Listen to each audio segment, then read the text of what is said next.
Hello, it's John Heaton, and this evening I'm going to review this album from Paul Simon, Graceland, released in September 1986. I'll tell you why I'm reviewing this today. I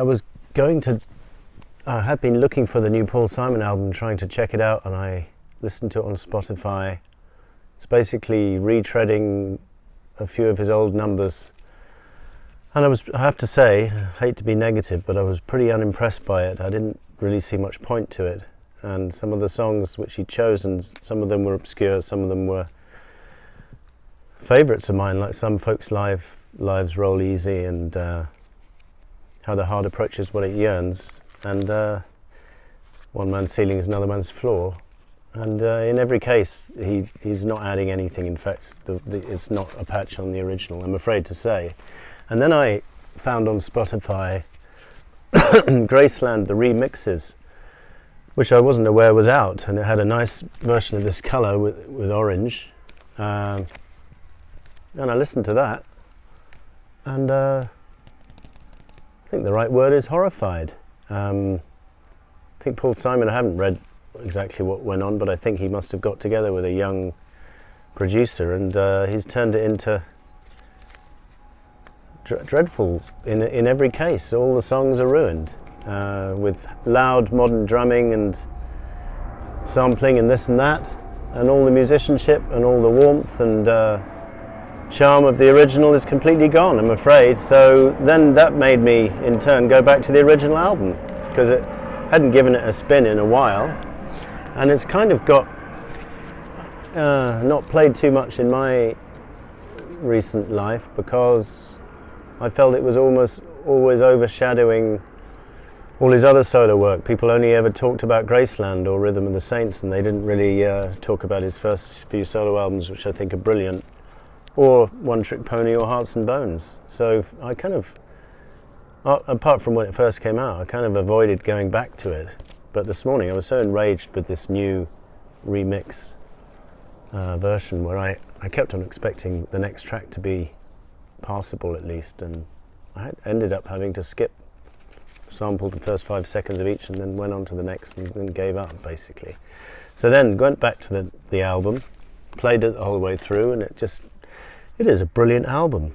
And it was controversial at the time because he got together with some South African musicians around the time of the cultural boycott of South Africa because of apartheid.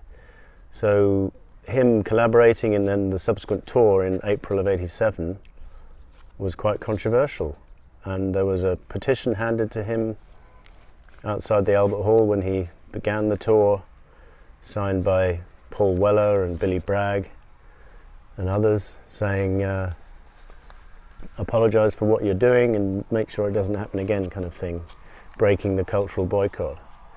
Paul Simon didn't comment. I saw that concert 4 times, and the reason it's signed here on the front is because I waited backstage and got several members of Ladysmith Black Mambazo to sign the album for me, and they've signed it, thanks for your support and best wishes to John and stuff. I can't quite read the names, but it was 4, basically. I think I've got 1, 2, 3, 4, 5 members of Ladysmith Black Mambazo, which was a brilliant vocal a cappella group which Paul Simon discovered. Well, he didn't discover them, but he collaborated with them very successfully on this album, and one of the highlights. So as I said, some controversial, just the background here for the concerts. How simple was Simon? This article in the Sunday Telegraph ends up supportive, but explains the dilemma that people were in and whether to support Paul Simon or not. The crowd voted with their feet and were all on his side.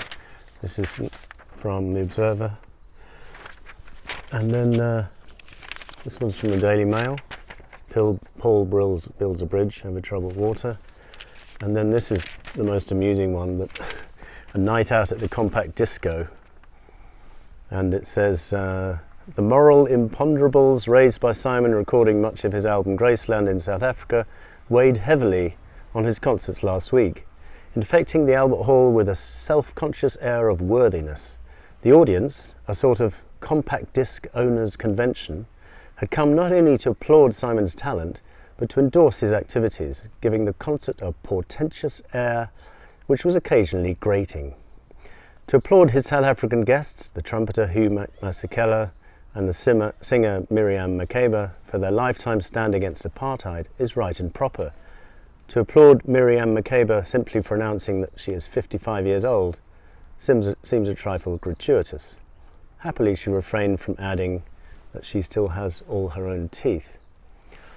Graceland's enormous commercial success has invested Paul Simon with the appearance of a patron, not to say impresario, of South African music, and this performance was remarkable as much for his conspicuous humility and self-effacement, his determination to share the glory equally, as for its musical content.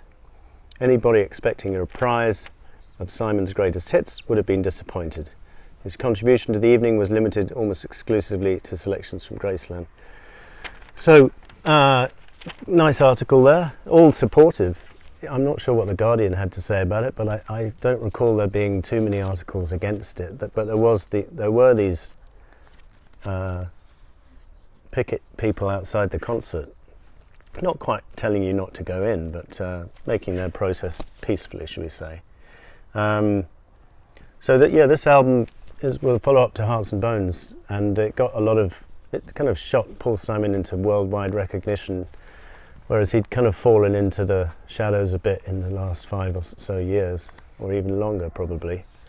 But I kind of refrained from going back to it because I was always a fan of One Trick Pony and Hearts and Bones, and I felt they got a bit neglected in comparison to this, which got praised to the heavens quite rightly, and as did Rhythm of the Saints, but it seemed to be the only period of his career that anyone ever talked about, and it kind of annoyed me a bit. But as I say, I'll tell you the story. I came back to it this morning because I discovered I did check out the new Paul Simon album, which is a retread of 12 or so of his old songs, and I found that, maybe it's early days, but I found that a little pointless and not improving on the originals. And then I came across on Spotify something called Graceland the Remixes, and it had a nice version of this cover with the orange colour, and so I thought, I'll check this out, it could be interesting. And I was horrified. Paul Simon had got together with some young producer or other and turned every track into a piece of modern rubbish. Embarrassing to listen to, and I kept on expecting the next track to be at least acceptable, and it wasn't. I ended up sampling each track for 5 seconds and giving up. Truly depressing, which made me, thankfully, return to the original album. So I listened to the original album in the car all the way through, and it's a classic, and it always was. Just I hadn't been familiar with it for a few years. Superb musicianship. Lady Smith Black Mambazo is a South African a cappella group which Paul collaborates with here. Ray Peary is on tremendous form, guitarist. It's got all the musician credits on each track, which is great. There's a great bass player whose name is Baghiti Kumalo, who is just brilliant, particularly on the title track and on Diamonds on the Soles of Her Shoes. And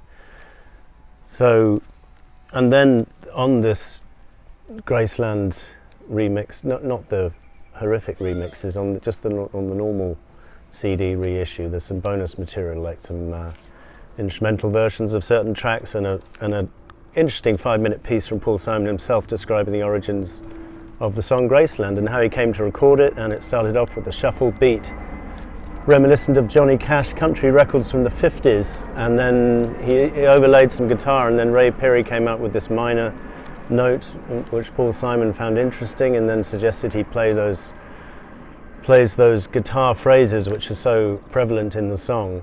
And just the combination of Ray Peary, Paul Simon on guitar, rhythm, and this bass player Baghiti Kumalo, just a wonderful combination and wonderful words. And Paul Simon was going to change them because they were all about Graceland, and he said, well, Graceland's got nothing to do with South Africa. It's a place where Elvis lived. And so then Paul Simon said, well, if I'm not going to change them, I might as well go and visit Graceland. Maybe someone's telling me to go and visit Graceland. So then he went to visit Graceland, and then wrote some of the words about his trip, describing, because he drove up from Louisiana to Graceland, which is in Tennessee, and described the countryside. The Mississippi Delta was shining like a national guitar. I'm following the river down the highway through the cradle of the Civil War. It's just brilliant lyrics. It's what might be one of Paul Simon's best ever tracks lyrically. It really is very evocative all the way through. I'm not quite sure about we will all be received in Graceland. He makes it sound like heaven or something. But anyway, it is in a way a tribute to Elvis, but it's also a tribute to the musicianship on display here, and it's brilliant. That's the second track. The Boy in the Bubble, also recorded in South Africa. This album was recorded over many studios, but Graceland recorded in Johannesburg. Boy in the Bubble also in Johannesburg. I think there were 5 tracks recorded in South Africa. And the accordion player Foreri Motlo Heloa is on great form in Boy in the Bubble, and just great lyrics again here. Lasers in the jungle. These are days of miracle and wonder. Just brilliant lyrics and just brilliant musicianship, and really strong start to the album. Carried on with I Know What I Know, recorded at the Hit Factory, New York, which is where Double Fantasy was recorded, of course. That's another very successful track, maybe not quite as good as the first two, but nice backing vocals. If I could find who sang the backing vocals. General M.D. Shiranda and the Gaza Sisters. Yeah. And then Gumboots is another melodic track, very infectious beat, and this one was recorded in Johannesburg. Diamonds in the Soles of My Shoes was recorded at the Hit Factory, I think. Yeah. Even though Lady Smith, Blackbird and Buzzer are obviously on that. Tremendous effect. They start the song, they end it with the na na na na na bit, and it's just genius all the way through.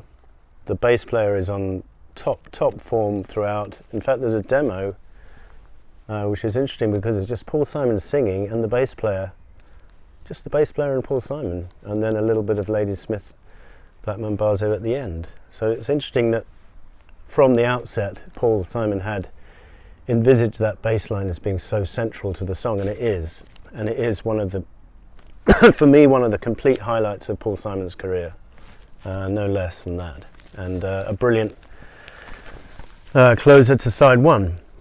And then we have the hit, You Can Call Me Al.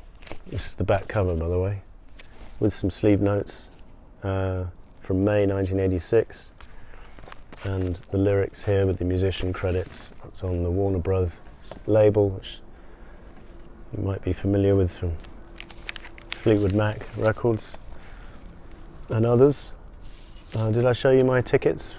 The 4 tickets from the 8th, 9th, 7th and 12th of April.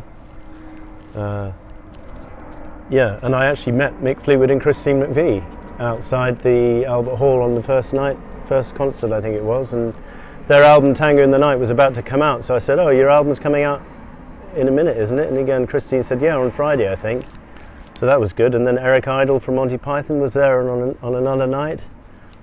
And I happened to have a George Harrison album with me, which I was hoping to get George to sign if I bumped into him, but I said, could you sign it?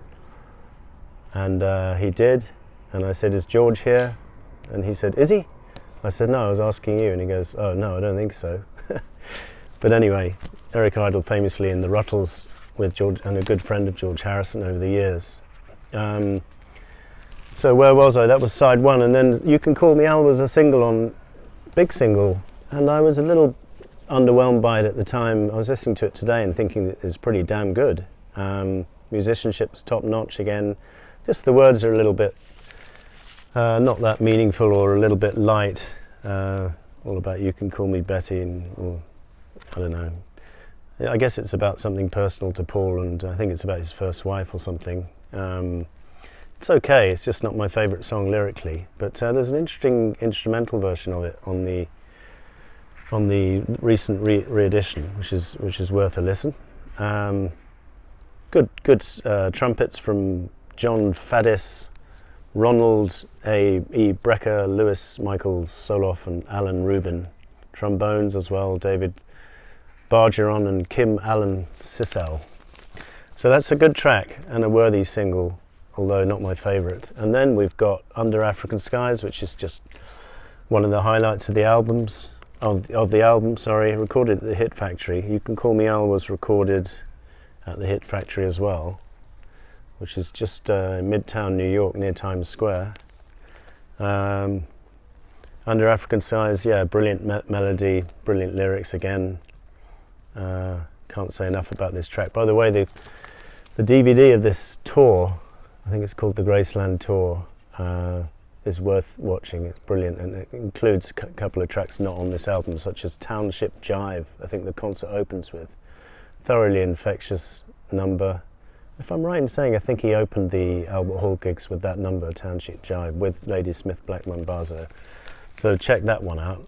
And I think that particular VHS or DVD now was recorded down in South Africa, I believe. But anyway, that tour went to the UK where I saw him, and went to the US as well.